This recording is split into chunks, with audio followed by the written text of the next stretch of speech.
Mana bugun yana qo'ylarga selosmas moshpalak berildi. Mosh po'chag'i bor, dur. Mana qo'ylarda har xilda ratsionni o'zgartirib turish kerak. Shunda yem meddasiga tegmaydi. Mana mosh palagi, po'chag'i mana shunaqangi yem berilyapti qo'ylarga mana. Bunda shu aytganimizda suvni qo'lingizga ko'tarib qo'ying. Suvni ko'p ichadi. Sababi oqsil ko'pligi uchun bunda o'simlik oqsili tez chanqatadi.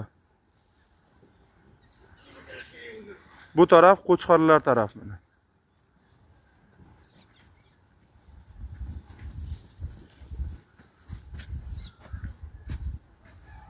Bitta bu yemni qo'ygani mana ichida mosh, makka, bug'doy